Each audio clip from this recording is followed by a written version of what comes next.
Hi guys, welcome to, oh by the way, 3 derivatives of inverse functions.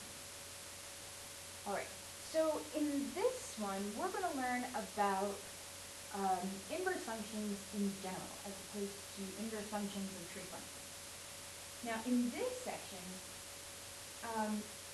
we have kind of a funny situation.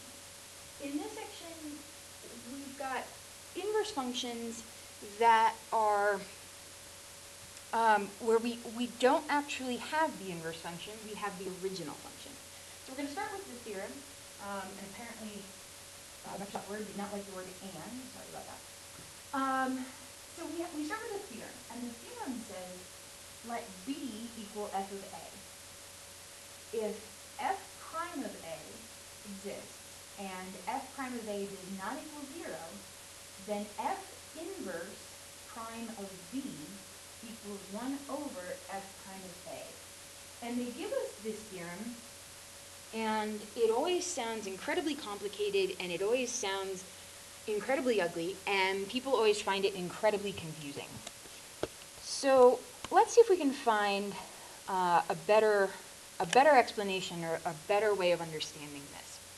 And maybe we can come back to the theorem afterwards. All right, recall. In order to find the inverse of a function, we switch x and y. So in other words, we switch the domain and the range.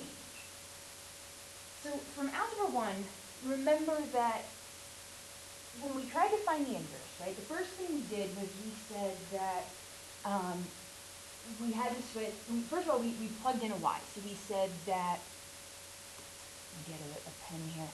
We said that y equaled 3x plus 4. And then our first step was to switch y and x. We said that x equaled 3y plus 4, right? And that was the first step in finding our inverse function. Okay?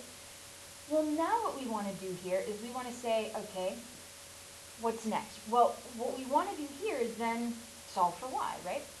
So then we would say, well, move the 4 to the other side, right?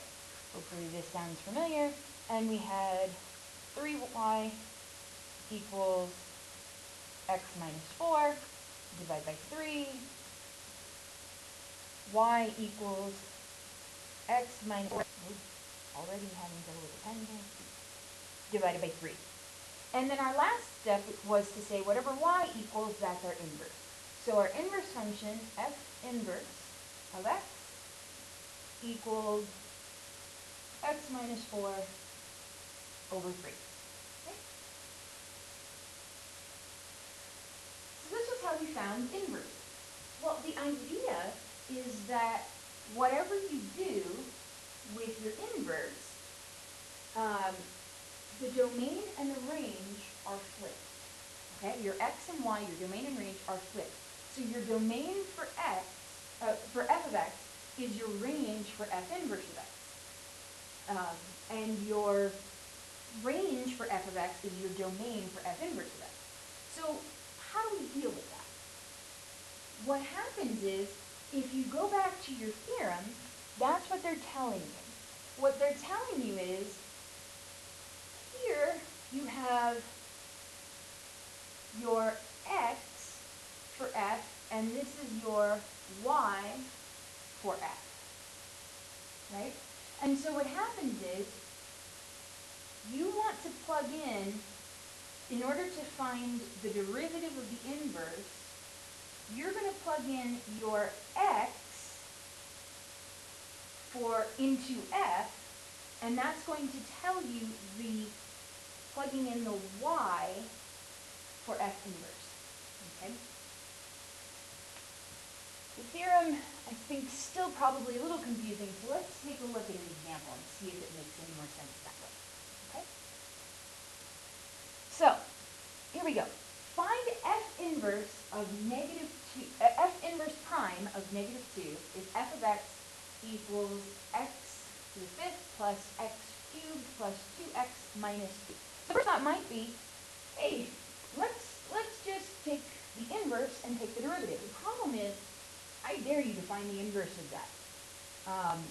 Switch all those x's to y's and then try and solve for x. You can't. It's not going to work. So instead, we're going to use this theorem. What you want to think about is that you have f inverse, and they told us that f inverse, and this would be the x value, right? Usually we have f prime of x, so this guy here would have been x. They've told us that for f inverse, x equals -2 at that value. So if for f inverse, x equals -2, and we know that they switch the x's and y's, that means that when f inverse equals -2, then f, that's going to be the traded value for y of f, right? So when f inverse has x equaling -2, at that exact same point, f will have y equaling -2, because those two are flipped for each other, okay? So the question is, what will x equal when f equals, what will x equal when y equals -2? And that's what we want to find.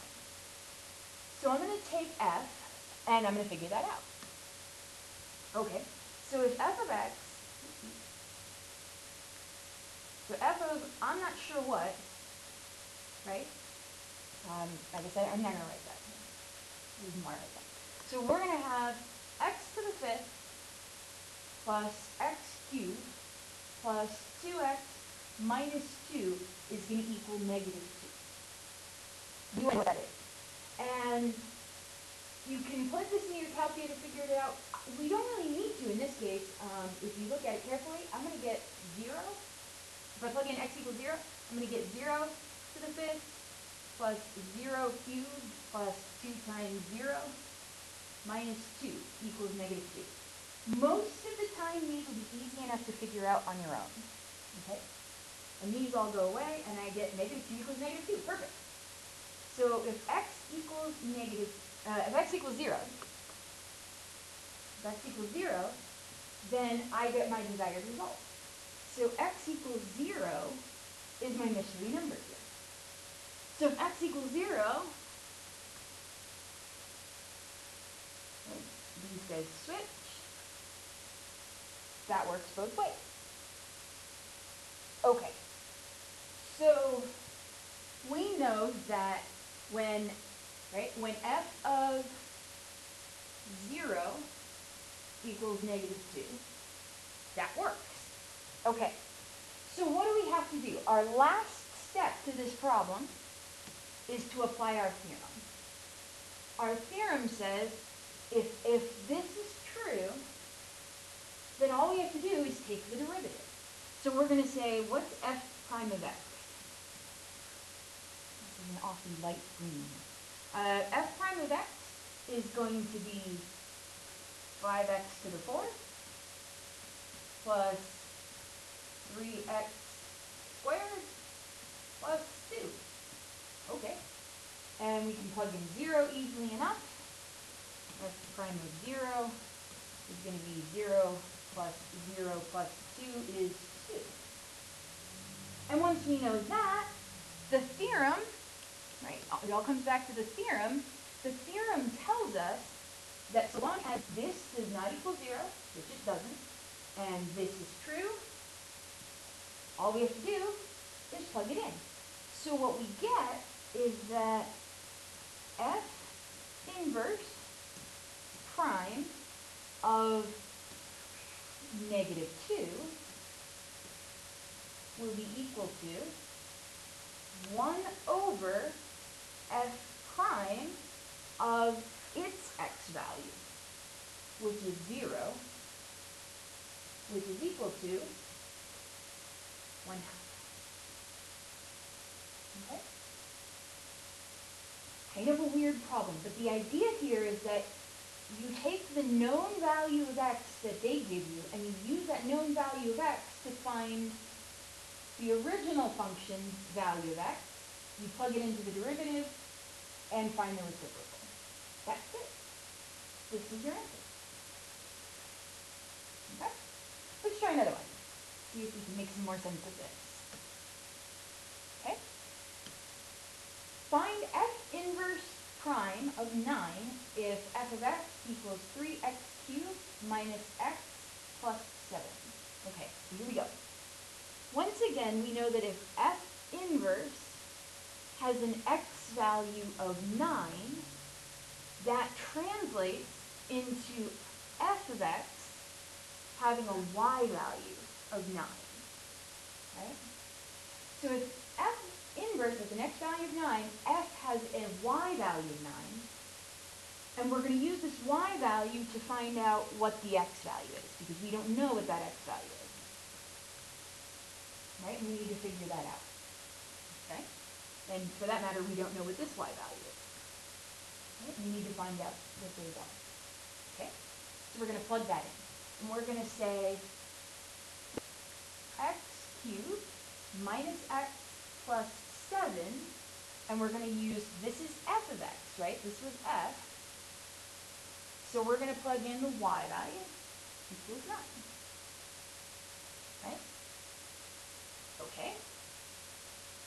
So looking at that, try a couple of numbers. How about 1? 1 is usually a good number if you're not sure. I've got 3 times 1 cubed is 3, minus 1 is 2, plus 7 is 9. It works. So I'm going to go with x equals 1. Okay. That seems to work out well. All right. So that tells us that, erasing these question marks here, that tells us that x equals 1.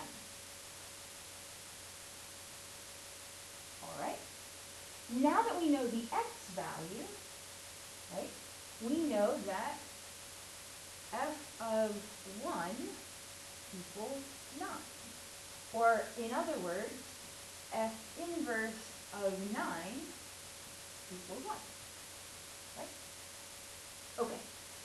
So now what we do, we find the derivative. Right? That's the next step. So f prime of x, simple derivative here, 9x squared minus 1. And we plug in, this is f, not f inverse, so we're going to plug in x equals 1. So f prime of 1 equals 9 times 1 squared minus 1, and 9 times 1 is 1, minus 1 is 8. This isn't 0, we're good. And we plug it into our formula. So f inverse prime, and this is f inverse, so we take the f inverse value of x, which is 9,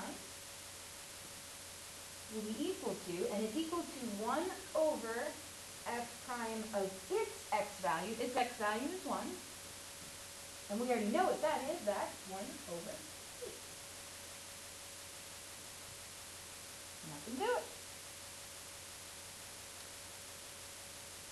All right, so let's try one with a trig function, because it's fun. Okay, f inverse prime of the square root of 3 if f of x equals tangent x on the interval from negative pi over 2 to pi over 2. Now, these problems sometimes have intervals, and the reason they'll have intervals is because you can get more than one value for your f of x value. So you'll see what I mean in a moment. But don't be frightened by the interval. It's not actually an extra piece to the problem. It's actually helping you to have fewer pieces to the problem. So don't be too frightened here. Okay. So once again, same idea. They've given us f inverse, and they've told us what they want the x value to be. So x equals root 3. And if x equals root 3, that tells us that for f, the y value will also be root 3. Okay? if that's the case, then we need to find the x value for f and the y value for f inverse, which we don't know what those will be. Okay? So we're going to take f and we're going to plug in the y value. Okay? So we're going to say that tangent of x equals root 3. Okay? Here's where our interval comes in, right?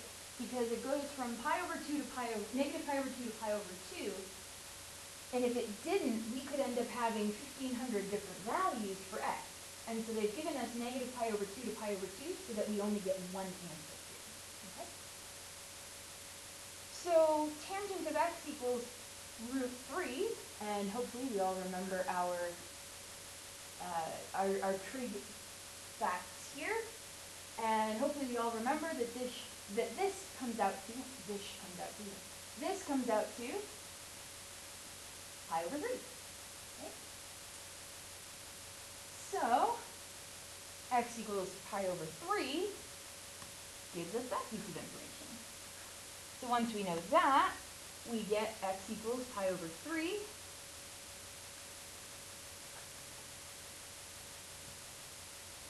And that one was almost too easy, right? Okay. Moving on. Our next step, find the derivative. F prime of x, derivative of tangent x, again, almost too easy, is secant squared x. We plug in, right, this is f, not f inverse, so we plug in pi over 3, right, the x value for f, and we get f prime of pi over 3. Well, secant squared of pi over 3, the secant of pi over 3, that's like 1 over cosine. Cosine of pi over 3 is 1/2, so 1 over 1/2 would be 2. So we're going to get 2 squared is 4. Oh, I'm not like this one. Is 4, right? Again, it's not equal to 0, so not too bad. Okay, and our last step, we put it all together, and we get f inverse prime of its x value, square root of 3, is equal to 1 over f prime of its x value, which is pi over 3, is equal to 1 over 4. Okay? All right. And the last problem that I want to do, I actually want to go back to example 4. And this is, example 1, sorry. This is actually an important problem to look at because now I want to look at what happens if we don't get such nice numbers. Okay? So, as always, we've got f inverse, and x for f inverse, in this case is 1, right? Which tells us that y for f is equal to 1. And we're looking to find x. Right? So we set them equal, and you'll notice this is the same f of x that we had from example 1.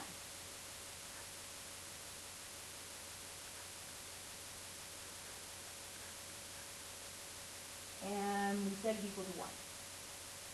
Now, in most of the problems that you're going to do of this type, you'll either be able to factor it or do some kind of algebraic manipulation if you can't figure it out immediately. But looking at this, I don't see any immediate answers, and there is no factoring that can be done here. So, at that point, you may have to actually just plug this into your graphing calculator to try and get an answer. So, let's try that.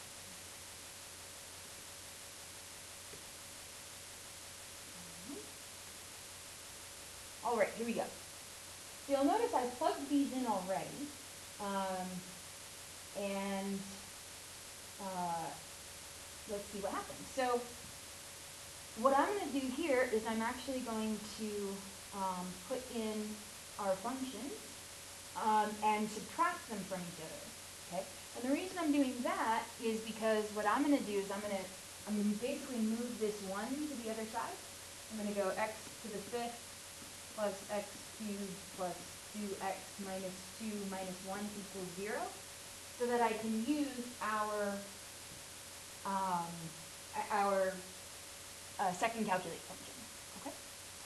So heading back to the calculator, I'm going to say, and so I'm going to do this both ways. I'm going to do this first using the 83. If you have a TI-83, you would go to vars, over to y bars, hit enter, and then here's y1, so I'll hit enter again, and then that gives you the y1 function, which is right here. And then I'm going to say minus, and then if you have an 84, you can go alpha f4, and here's y2. Okay? Using either method. Okay. And so now I'm going to go here, and I'm going to shut off this graph here, and then going up, I'm going to shut off this graph here. Okay? So we only really want to see one graph at a time. Okay? And so I've set my window here. I don't really want to see a whole bunch of the graph, so I've set it only from -3 to 3. Hang on a sec. Sorry about that. Apparently the DSMD has a timer in her room, and I'm using it on a Saturday. Okay, so here we go. All right. And I'm going from -3 to 3, and then my y max, I'm going just from -1 to 1, because I only really want to see the x-axis. Okay. And so then I'm going to go second, calculate. Hopefully you guys can see what buttons I'm pressing, because the buttons should turn red when I press them. And then you can also see down here, I have the key press history. You can see what buttons I press. Okay. Okay. Sorry, I apparently hit it twice, so that was not what I intended. Okay, try it again. Second, calculate. There we go. And I'm going to go to number 2, which is the 0, and hit enter. Okay. And so now I'm going to go, I want to find my left bound, right? So I'm going to go, right now I'm at, you can see right here, this is where I am currently. So currently I'm at x equals 0 and y equals -3, which is not where I want to be. So I want to be closer to x equals around 1-ish. So I'm going to,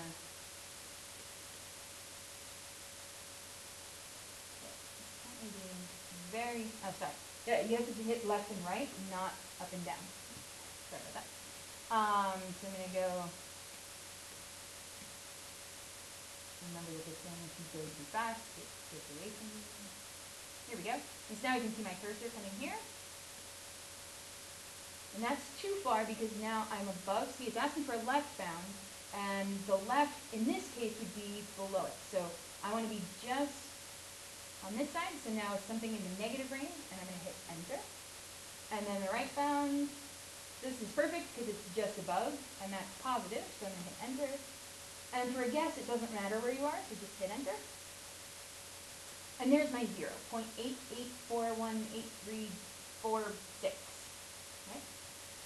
So what I'm going to do now is I'm going to go second quick, and I'm going to store that value.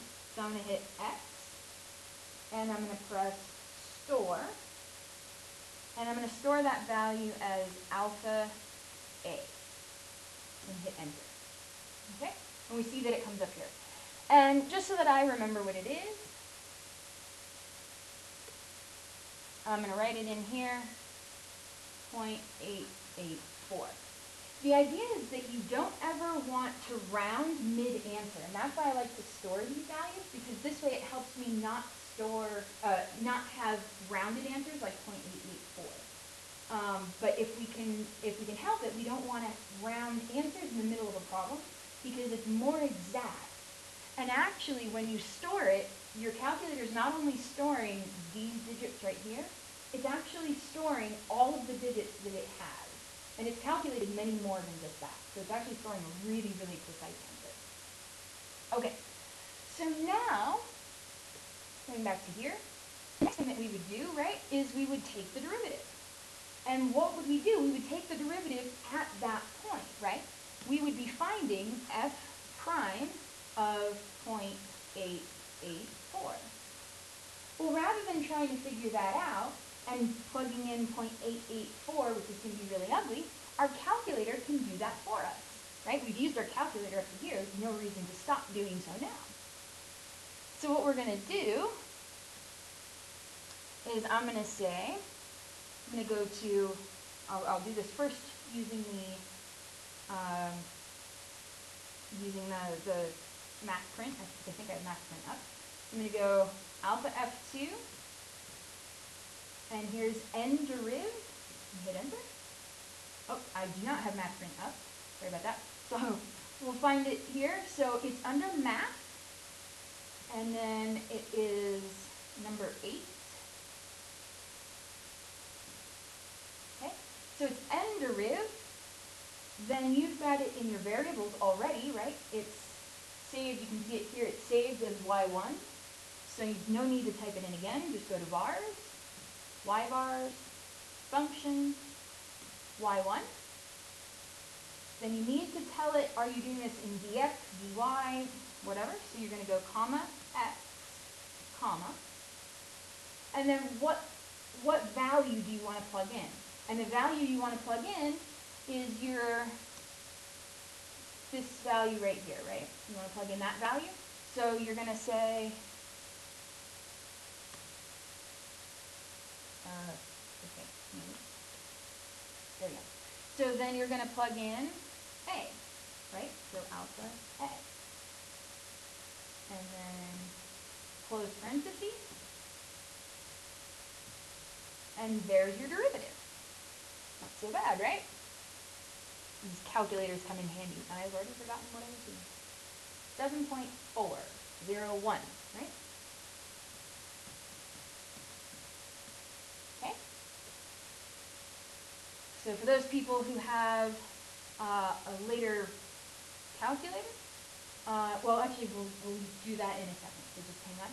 And then from here, all you have to do is 1 divided by answer, hit enter, and there's your final answer, right? Because we would say that f inverse prime at its x value is equal to 1 over f prime at its x value is equal to whatever number that was, 0.135.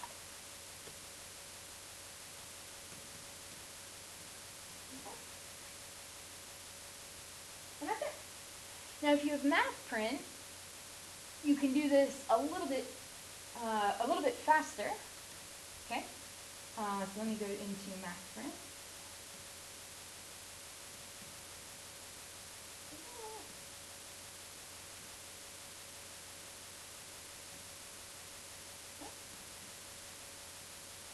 So if you have math print, you can do this a little bit faster. You can actually say alpha y equals and make a fraction. And then say 1 over, and then alpha f2, and put in n deriv. Right? And you're going to take the derivative with respect to x of alpha f4, y1, at alpha a. And so you can actually do the whole thing at once. Okay? So, as always, math print, helpful, but nothing wrong with doing this at each individual step. Okay? So there you have it. Okay, that's all I have. I do want to point out, when I did this homework assignment, I believe I wrote it just a tiny bit differently. I believe I switched, and I'm looking at it now, I have the F's first and then the F inverses, so don't get confused there, but that's the only thing. Okay, so good luck. I will see you guys on Monday. Where did the recording go? Oh,